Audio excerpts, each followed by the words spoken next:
Jiwa menyendiri bersama Tuhannya, beruzlahlah ruh dengan penciptanya. Hati terpenuhi dengan zikir dan khusyuk.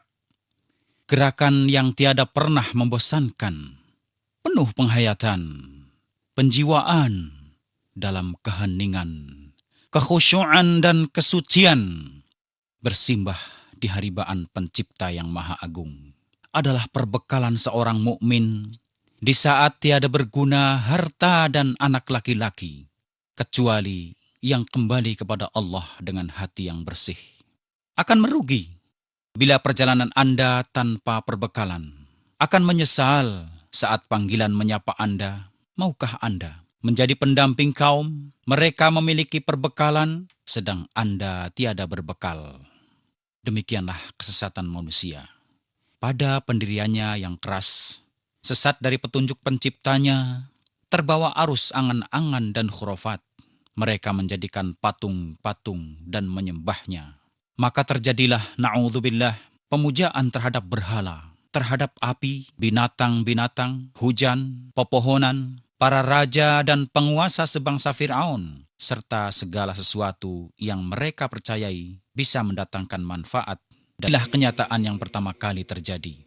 فلما جن عليه الليل رأى كوكبا قال هذا ربي فلما أفل قال لا أحب الآفلين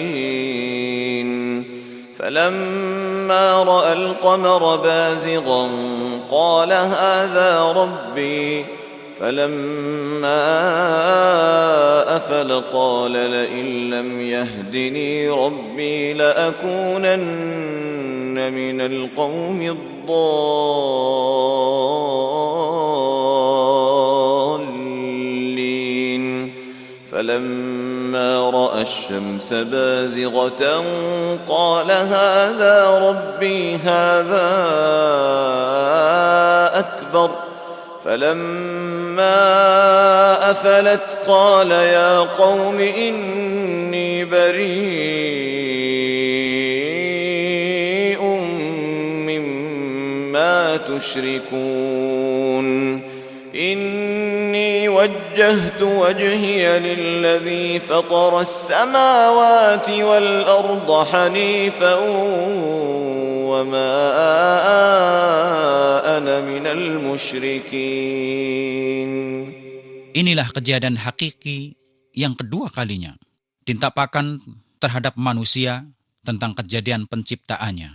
Untuk menyelamatkan mereka dari alam kesesatan, maka diutuslah para nabi kepada mereka dengan membawa berita gembira dan memberi peringatan. Diawali dengan ajaran mendirikan sholat, setelah mereka mengajak kaumnya menempuh jalan hidayah atau petunjuk. قل إن صلاتي ونسكي ومحياي ومماتي لله رب العالمين. Dimulailah dakwah dengan sholat, dengan pengarahan dan bimbingan umat manusia. Dan kepada siapakah sholat itu ditujukan?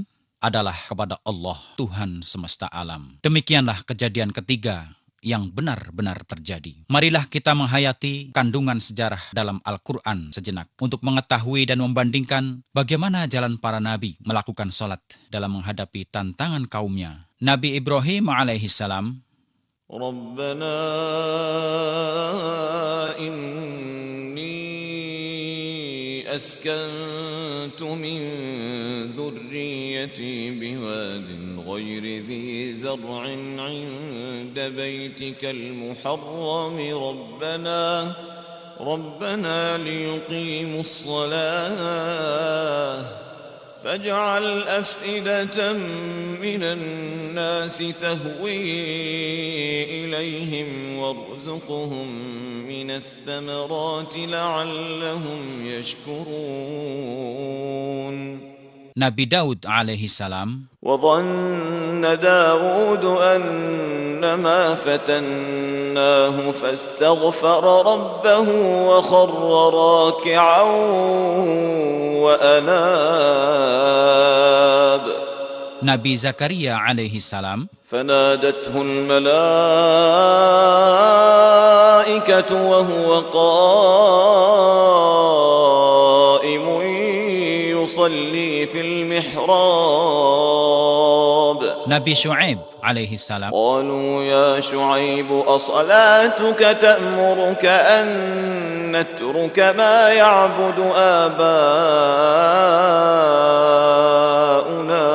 Nabi Musa alaihi salam, فاعبدني وأقم الصلاة لذكري Nabi Isa alaihi salam, وأوصاني بالصلاة والزكاة ما دمت حيا Nabi Muhammad sallallahu alaihi wasallam, إن الصلاة كانت على المؤمنين كتابا موقوتا Rasulullah sallallahu alaihi wasallam bersabda, didatangkan buraq kepadaku dalam bentuk hewan warna putih dan panjang, lebih besar dari keledai, lebih kecil dari bagal, merebahkan kakinya di hadapannya.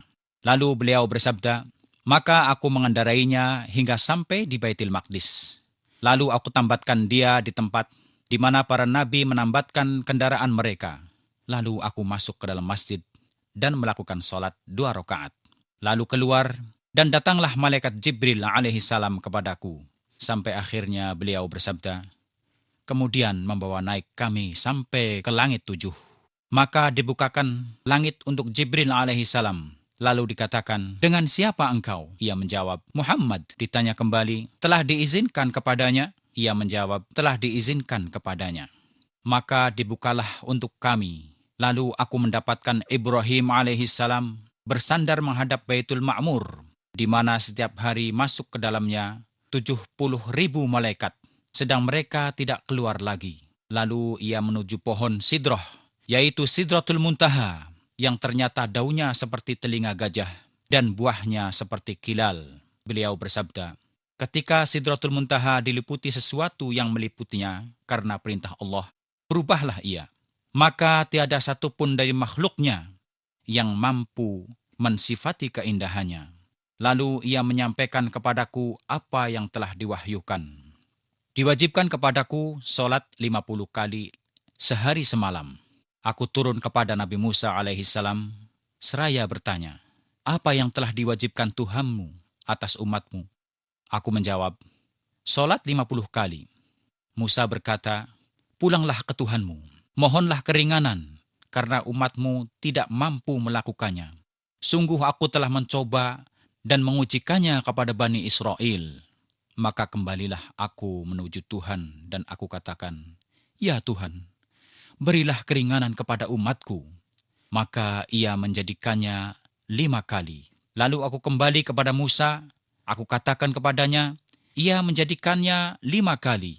Musa berkata, sesungguhnya umatmu tidak mampu melakukannya. Maka kembalilah kepada Tuhanmu untuk mohon keringanan. Lalu sabda Nabi SAW, aku masih bolak-balik antara Tuhanku dan Musa, hingga akhirnya Allah berfirman, ya Muhammad, sesungguhnya solat 5 kali sehari semalam itu, setiap kali solat mendapat 10 pahala, maka itulah 50 solat. Demikianlah diwajibkan solat dari langit, dari Tuhan langit dan bumi, dan Allah mewakilkan para malaikatnya untuk mengintai hamba-hambanya yang melakukan solat. Rasulullah SAW bersabda, ditugaskan kepadamu malaikat bertugas malam dan malaikat bertugas siang. Mereka berkumpul saat sholat asar dan fajar, lalu mereka yang semalaman Anda naik ke atas untuk menghadap Allah, di mana ia lebih mengetahui keadaan Anda. Lalu ia bertanya kepada mereka, bagaimana hamba-hambaku saat engkau tinggalkan? Mereka menjawab, kami tinggalkan mereka saat sholat dan kami datang kepada mereka saat sholat. Sholat, berpuluh-puluh ayat dalam Al-Quran telah menerangkan dan menegaskan atas diwajibkannya sholat. Sesungguhnya, sebagian penghuni neraka jahanam telah binasa dikarenakan mereka meninggalkan sholat. ما سلككم في سقر قالوا لم نك من المصلين Rasulullah SAW bersabda, Allah tidak menerima sholat seorang di antaramu jika terkena hadas sehingga ia berwudu. Allah menyuruh hambanya agar menyiapkan sholat dengan bersuci guna menghapus kotoran dan najis yang kadang-kadang seorang muslim perlu ke kamar mandi.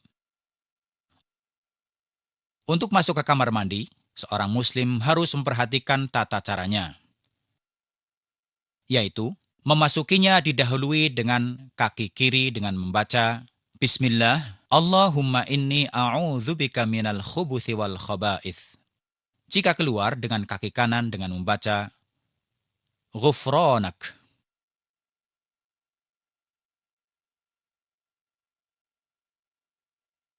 Perlu diperhatikan juga, jika Anda buang hajat, harus jauh dari pandangan manusia, tidak membawa masuk sesuatu yang tertulis nama Allah Ta'ala. Berusaha tidak menghadap atau membelakangi kiblat saat buang hajat besar atau kecil. Jangan berbicara saat buang hajat, kecuali karena sangat perlu. Janganlah beristinja dengan tulang atau kotoran hewan, karena itu adalah makanan jin. Beristinja dengan batu dibolehkan tanpa air, maka pakailah dengan jumlah yang ganjil. Jangan mengusap atau beristinja dengan tangan kanan. Rasulullah SAW bersabda, janganlah seseorang di antaramu memegangi kemaluannya dengan tangan kanan saat kencing, tidak pula mengusap bagian dari WC dengan tangan kanannya. Air dan syarat-syaratnya. Disyaratkan, air harus cukup untuk berwudu dan keperluan orang yang hendak berwudu. Bila air tidak cukup untuk itu, maka haruslah bertayamum. Keadaan air harus suci, yaitu tidak berubah sifat-sifat keairannya, dikarenakan benda najis atau benda bersih. Jika air itu berubah karena tercampur benda bersih, seperti air mawar, air limun atau jeruk misalnya, maka air itu tetap suci, tapi tidak mensucikan. Juga, bila air itu tercampur benda najis, seperti air kencing atau lainnya, lalu berubah air itu, maka air itu menjadi najis. Kedua macam air tersebut tidak boleh digunakan untuk bersuci. Tetapi kalau air itu berubah karena tempatnya, tidaklah mengapa, dan boleh bersuci dengan air tersebut. Berwudu, yaitu bersuci dengan menggunakan air, meliputi mencuci wajah, kedua tangan, kepala, dan kedua kaki. Allah Subhanahu wa Ta'ala berfirman, يا أيها الذين آمنوا إذا قمتم إلى الصلاة فاغسلوا وجوهكم وأيديكم إلى المرافق وامسحوا برؤوسكم وأرجلكم إلى الكعبين. Dalam berwudu, ada rukun-rukunnya yang wajib diperhatikan dengan seksama dan dikerjakan. Bila ditinggalkan salah satu kewajibannya, maka tidaklah dianggap benar wudunya menurut syariat. Al-isbagh, yaitu meratakan air pada bagian-bagian yang dicuci. Meratakan air tidak berarti berlebih-lebihan gunakannya saat berwudu tanpa suatu keperluan penting. Innahu la yuhibbul musrifin.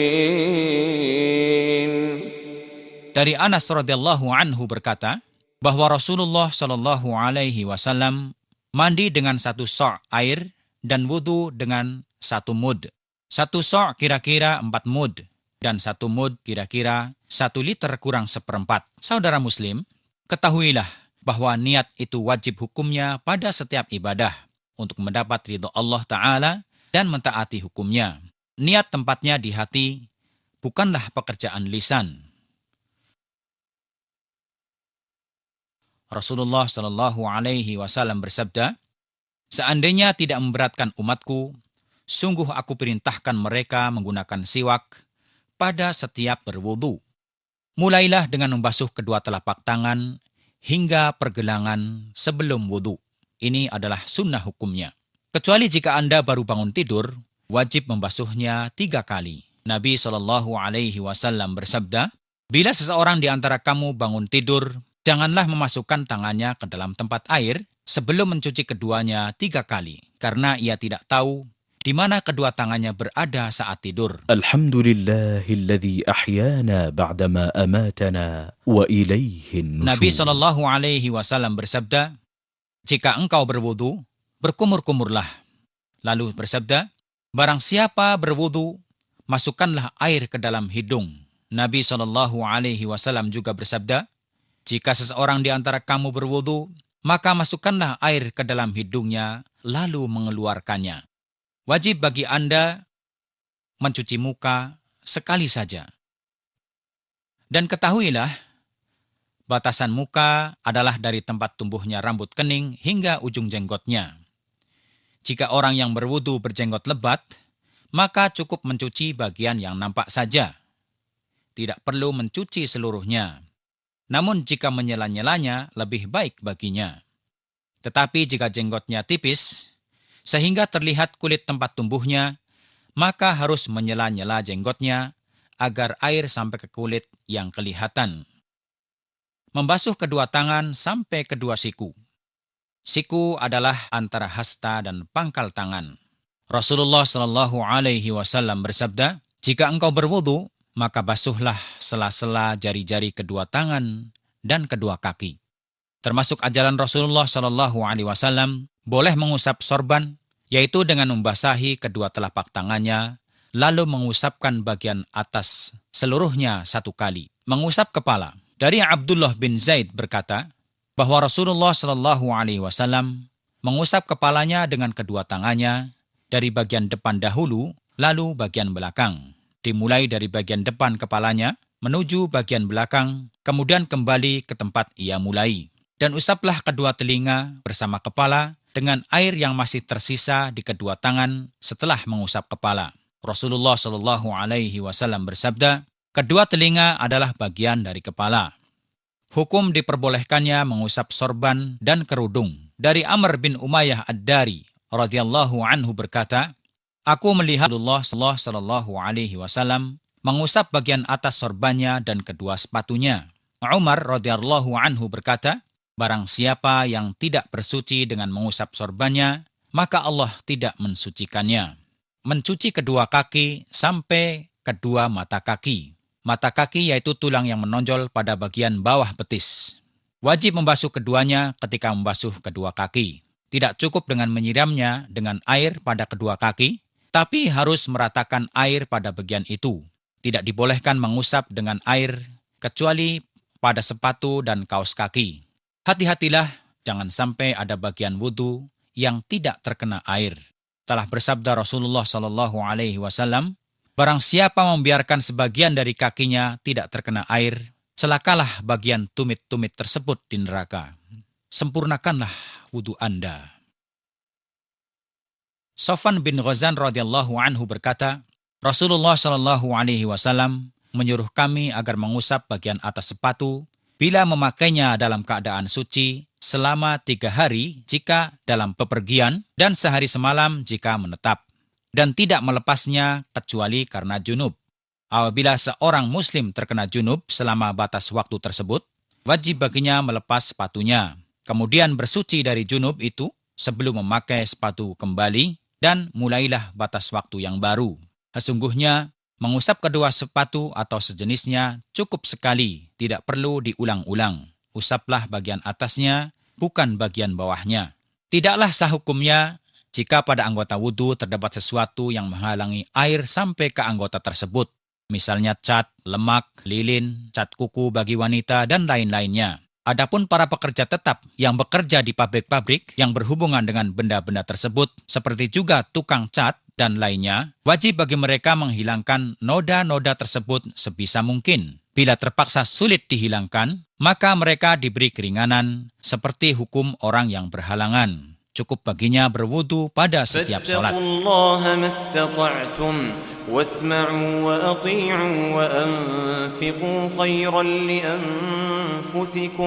Tayammum.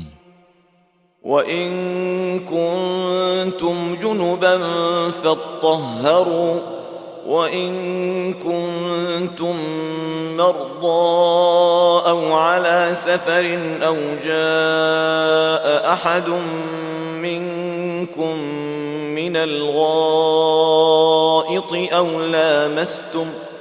أَوْ لَامَسْتُمُ النِّسَاءَ فَلَمْ تَجِدُوا مَاءً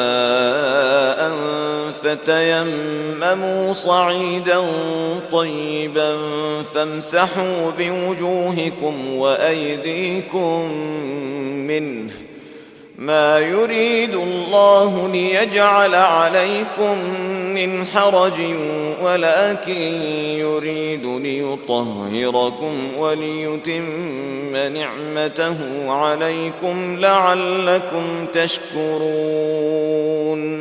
Allah mengkhususkan syariat Islam dengan kemudahan dan menghapus dari kesulitan. Di antaranya diizinkan bertayamum. Nabi SAW bersabda, kami dilebihkan dari umat lain dalam 3 hal. Di antaranya, dijadikan untuk kami tanah semuanya sebagai tempat sujud. Dijadikan debunya suci bila tidak mendapatkan air. Diciptakan bumi bagiku dan umatku, tempat sujud dan suci. Maka dimanapun seseorang dari umatku berada saat waktu sholat, maka tempat itu adalah suci. Perlu diketahui bahwa bertayamum boleh dikerjakan oleh orang yang menetap dan bepergian dalam hukum yang sama saat tidak ada air atau karena tidak cukup atau tidak mampu menggunakannya dikarenakan rasa khawatir, sakit, atau terpaksa. Cara bertayamum yaitu dengan menepukkan kedua telapak tangan pada tanah lalu mengusapkannya pada wajah dan kedua tangan dengan berturut-turut. Cara mengusap wajah dimulai dari atas dan diakhiri di bagian bawah. Adapun cara mengusap kedua tangan, yaitu dengan mengusap permukaan lengan tangan kanan dengan telapak tangan kiri, kemudian mengusap permukaan lengan tangan kiri dengan telapak tangan kanan. Nabi SAW bersabda, tidaklah seseorang di antaramu berwudu dengan sempurna, kemudian membaca, أشهد أن لا إله إلا الله وحده لا شريك له وأشهد أن محمدا عبده ورسوله kecuali dibukakan baginya ke-8 pintu surga dan masuk ke pintu manapun yang ia kehendaki. Allahu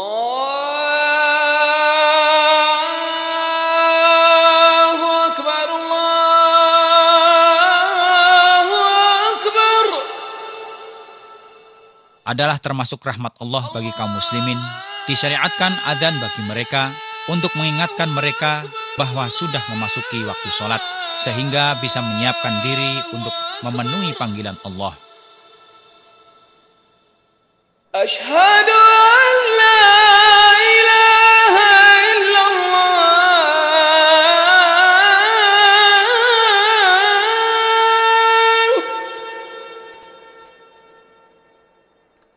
Ashhadu an la ilaha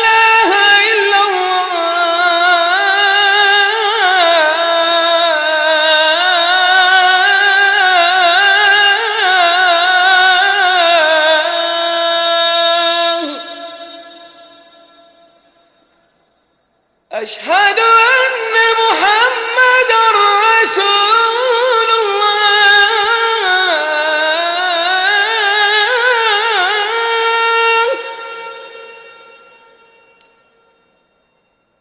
أشهد أن محمدًا رسول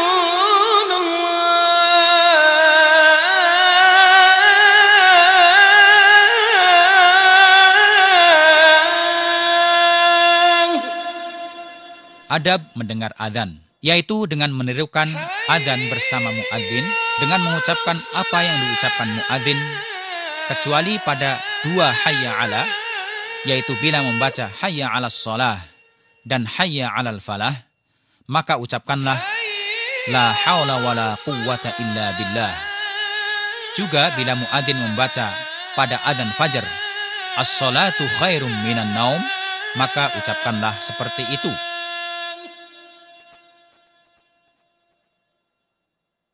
Dan jika pada saat iqamah ia membaca qad qamatis shalah, maka ucapkanlah aqamahallahu wa adamaha.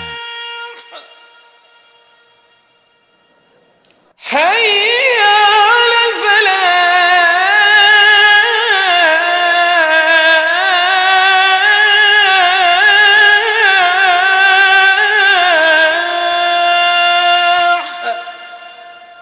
Allahu Akbar, Bila selesai adzan, bagi muadzin dan yang mendengar mengucapkan selawat atas Nabi Muhammad SAW.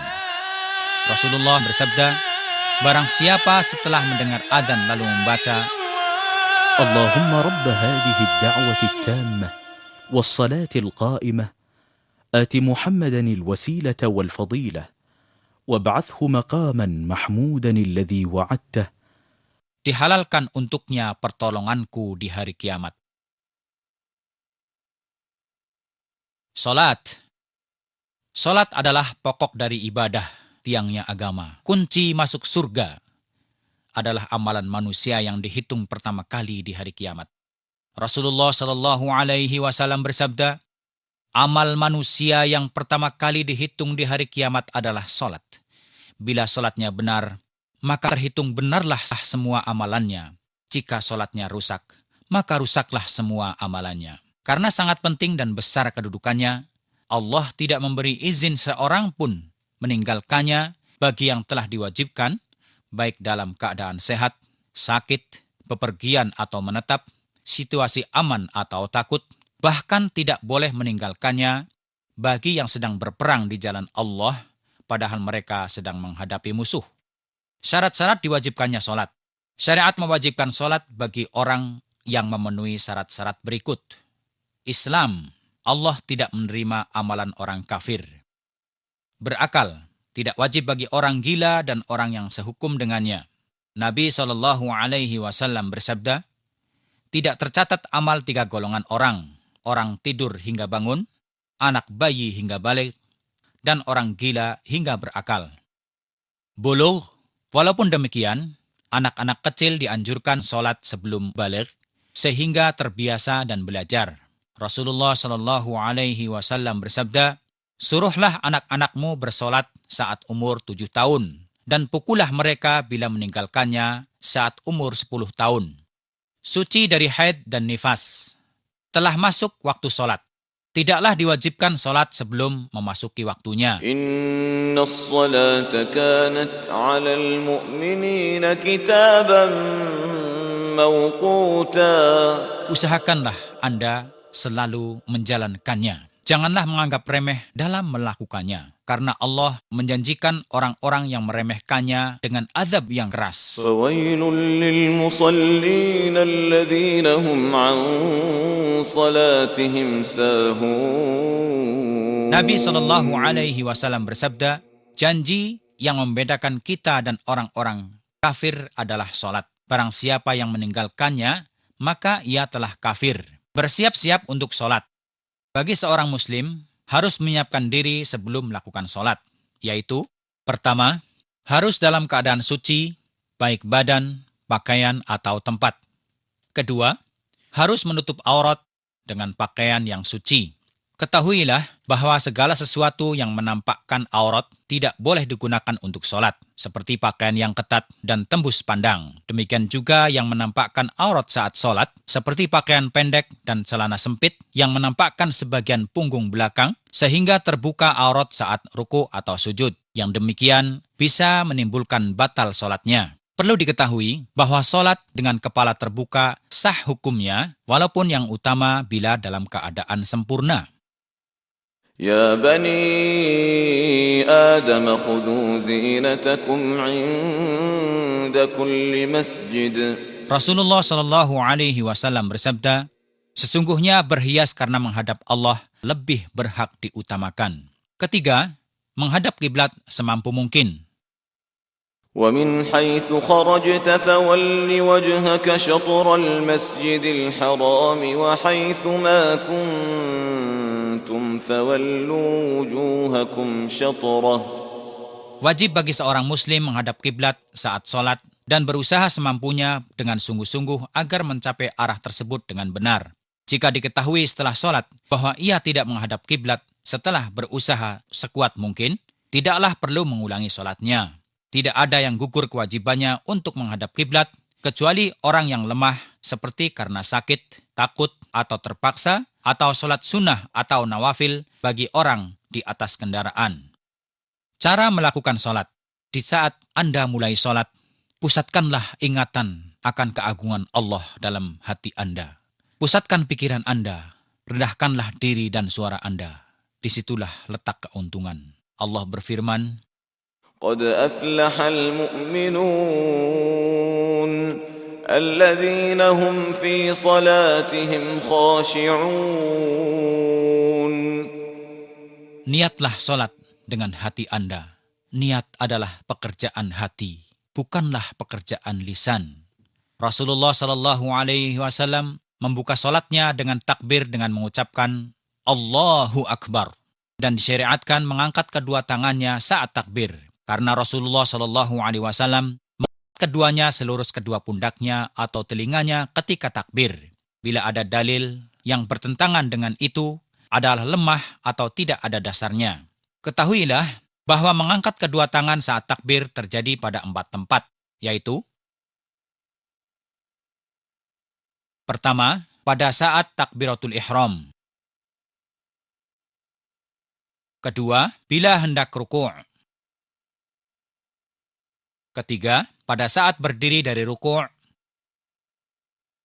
Keempat, pada saat berdiri dari tasyahud pertama.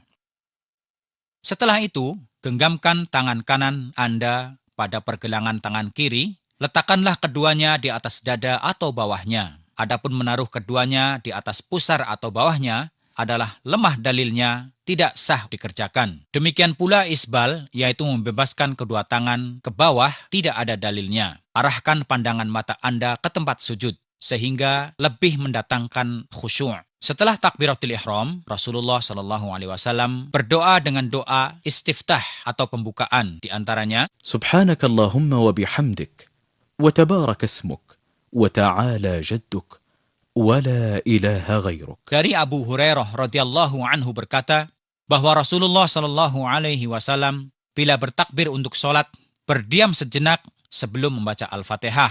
Maka aku bertanya, Ya Rasulullah, karena engkau, aku relakan bapak dan ibuku.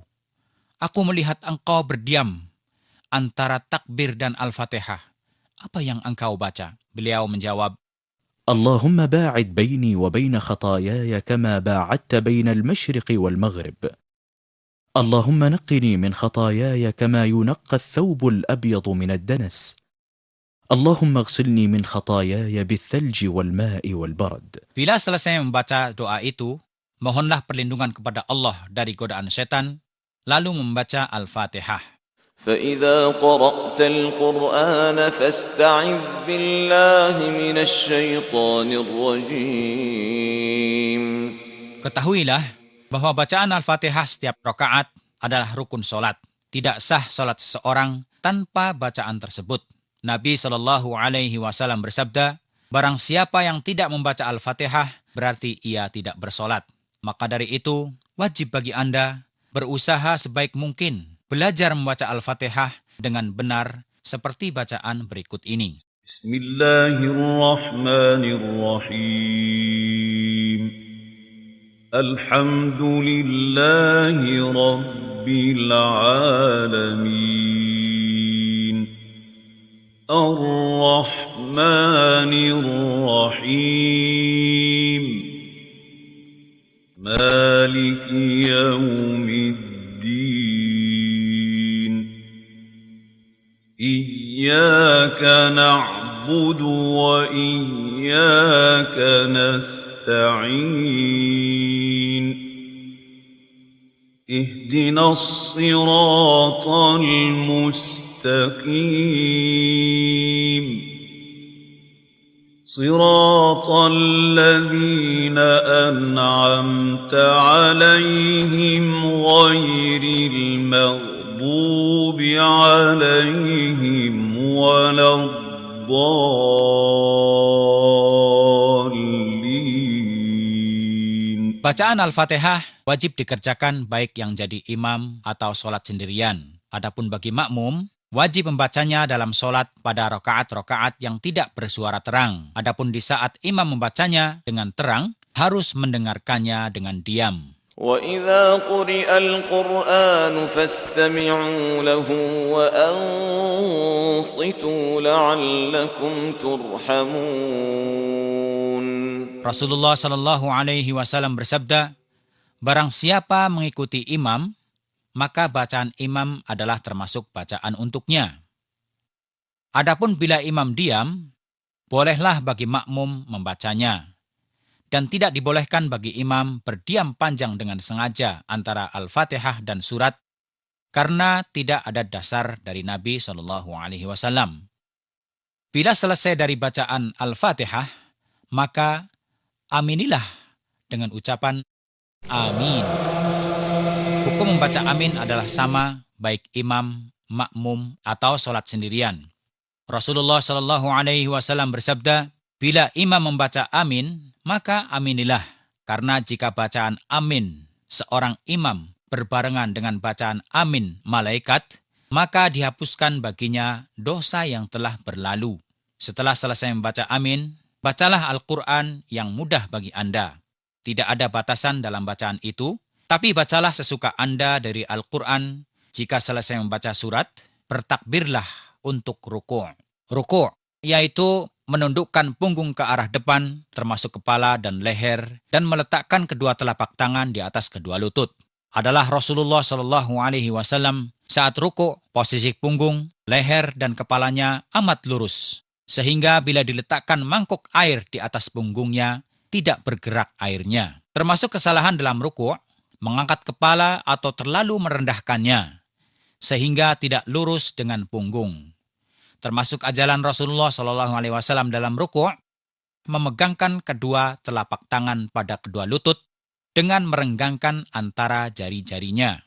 Kerjakanlah ruku' dengan tumakninah atau tenang.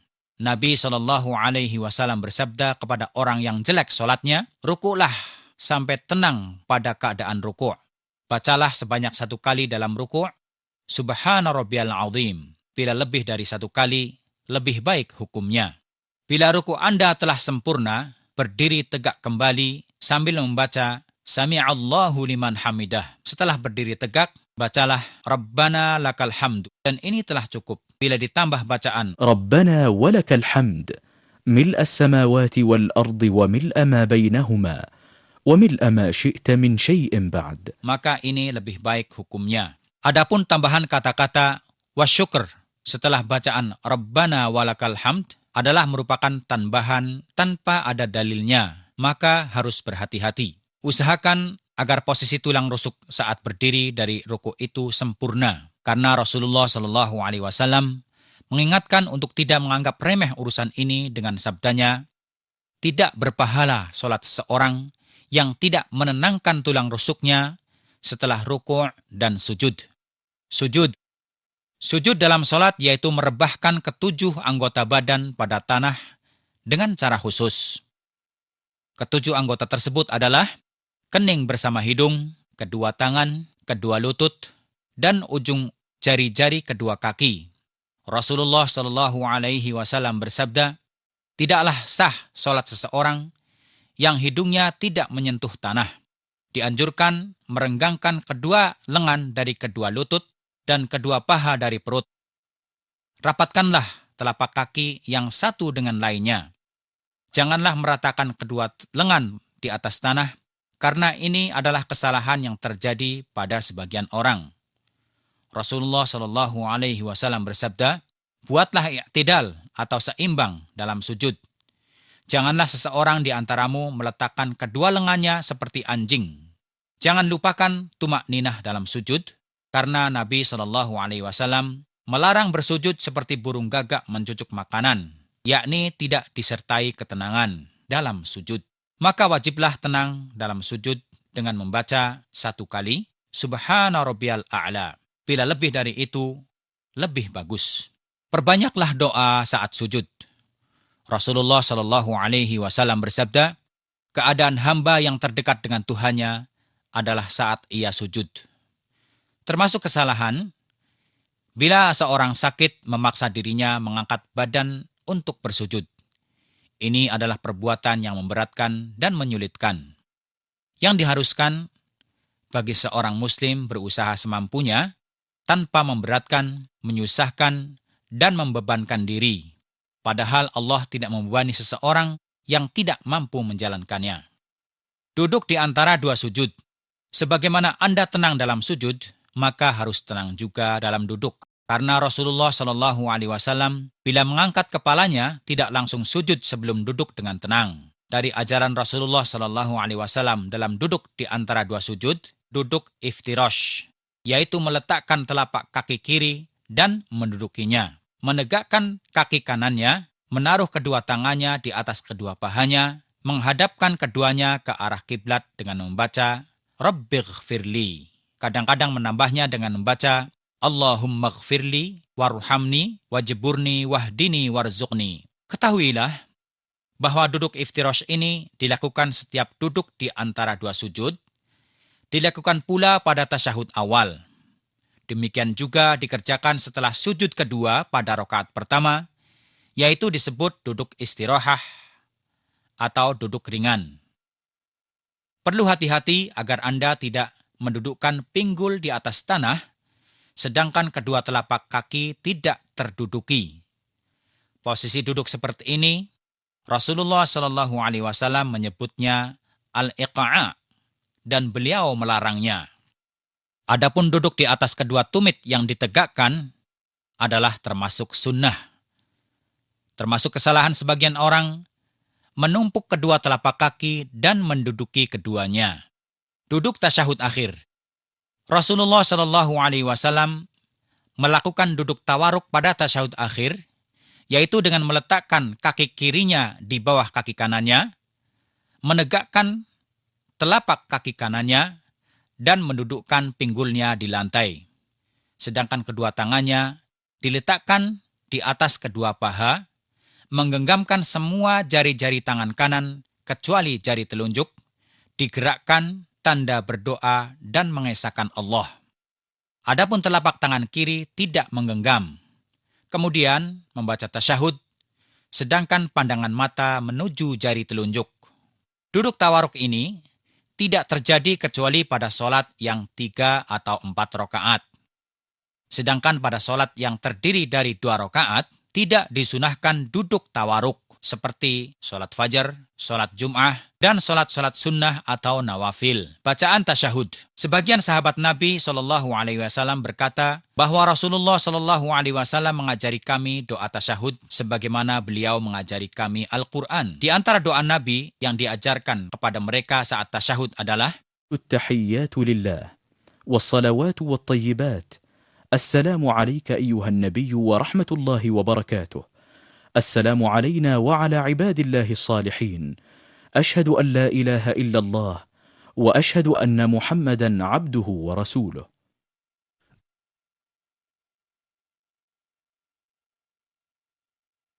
Bacaan salawat Ibrahimiyah. Bila Rasulullah SAW selesai membaca tasyahud akhir, beliau mengucapkan salawat untuk dirinya sendiri dan mengajarkannya kepada para sahabatnya. Dengan sabdanya, ucapkanlah, اللهم صل على محمد وعلى آل محمد كما صليت على إبراهيم وعلى آل إبراهيم إنك حميد مجيد اللهم بارك على محمد وعلى آل محمد كما باركت على إبراهيم وعلى آل إبراهيم إنك حميد مجيد. pelajarilah dan hafalkanlah. Diharuskan bagi Anda mengikuti dalil yang benar dari hadis-hadis Rasulullah SAW. Tidak mudah terberdaya dengan berbagai riwayat, karena urusan peribadatan adalah perintah yang telah ditetapkan. Doa setelah tasyahud. Berdoalah setelah membaca tasyahud sebelum salam dengan doa yang Anda sukai, seperti doa yang dibaca Rasulullah SAW, yaitu اللهم إني أعوذ بك من عذاب جهنم وأعوذ بك من عذاب القبر وأعوذ بك من فتنة المسيح الدجال وأعوذ بك من فتنة المحيا والممات. Salam. Mengucapkan salam adalah salah satu rukun solat. Tidak sah solat seseorang tanpa melakukannya. Karena Nabi SAW mengucapkan salam ke kanan dengan membaca Assalamualaikum warahmatullah. Kadang-kadang menambahnya dengan wabarakatuh. Kemudian mengucapkan salam ke kiri dengan membaca Assalamualaikum warahmatullah. Usahakanlah mendirikan sholat sebagaimana